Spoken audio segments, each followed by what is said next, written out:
ഷോൺ ജോർജ് BJPയുടെ സംസ്ഥാന ഉപാധ്യക്ഷനുണ്ട്. അദ്ദേഹം പ്രതികരിക്കും. ഇന്ന് അവിടെ നടന്നത് എന്തൊക്കെയാണ്?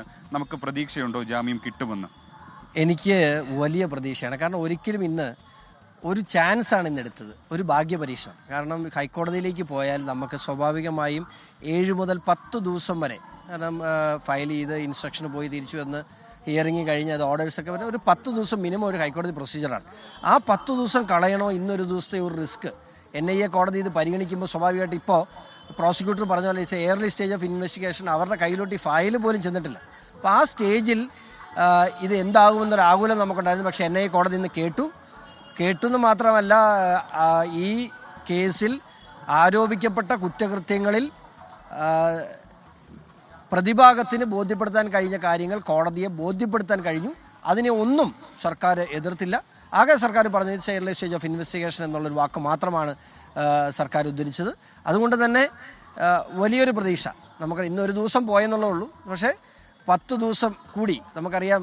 എത്ര ഇപ്പോൾ അമിത്ഷാജിയും ബഹുമാനപ്പെട്ട പ്രധാനമന്ത്രിയും രാജീവ് ചന്ദ്രശേഖറും ഒക്കെ ഇതിനകത്ത് വളരെയേറെ കഷ്ടപ്പെടുകയും ഇടപെടുകയൊക്കെ ചെയ്തെങ്കിലും ജുഡീഷ്യറിയുടെ കസ്റ്റഡിയിലാണ്. ജുഡീഷ്യൽ കസ്റ്റഡിയിലിരിക്കുന്ന പ്രതിയെ ചുമ്മാ ഇറങ്ങിവിടാൻ പറ്റില്ല.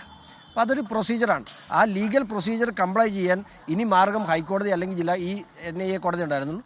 ആ NIA കോടതി വാദം കേട്ടു എന്ന് പറയുന്നത് ഞങ്ങൾക്ക് വലിയ ആശ്വാസമാണ് തന്നിട്ടുള്ളത്. ഞാൻ ശുഭപ്രതീക്ഷയിലാണ്. അപ്പോൾ അദ്ദേഹം പറയുന്നത് എങ്ങനെയാണ്? ശുഭപ്രതീക്ഷയിൽ തന്നെയാണ്. നാളെ ഈ കോടതി ഈ കേസിൽ വിധി പറയുമ്പോൾ കന്യാസ്ത്രീകൾക്ക് ജാമ്യം കിട്ടും എന്നുള്ളൊരു പ്രതീക്ഷ തന്നെയാണ് അദ്ദേഹം പങ്കുവയ്ക്കുന്നത്. എന്തായാലും ഈ അദ്ദേഹം പറഞ്ഞതൊരു പ്രധാനപ്പെട്ട പോയിന്റാണ്. കാരണം അമിത്ഷായും അടക്കം ഉറപ്പ് നൽകിയെങ്കിലും ഇത് കോടതിയുടെ പരിഗണനയിലുള്ള വിഷയമാണ്. സ്വാഭാവികമായിട്ടും പ്രോസിക്യൂഷന് ഇടപെടുന്നതിൽ ഒരു ചെറിയ പരിധികളുണ്ട്. അങ്ങനെയാണ് നിയമവിദഗ്ധർ പറയുന്നത്. സ്വാഭാവികമായിട്ടും ഈ എതിർത്തു എന്ന് പറയുമ്പോൾ അത് പൂർണ്ണാർത്ഥത്തിൽ എതിർത്തു, അല്ലെങ്കിൽ തുടക്കം മുതൽ അവസാനം വരെ എതിർത്തു, എല്ലാ വാദങ്ങളും എതിർത്തു എന്ന് നമുക്ക് പറയാനാവില്ല. പ്രോസിക്യൂഷൻ ഏറ്റവും ഒടുവിൽ ഒരു ഒറ്റ വരി മാത്രമാണ് പറഞ്ഞിട്ടുള്ളത്. ദുർഗിൽ നിന്ന് അജീഷ് ജയകുമാറാണ് ചേർന്നത്.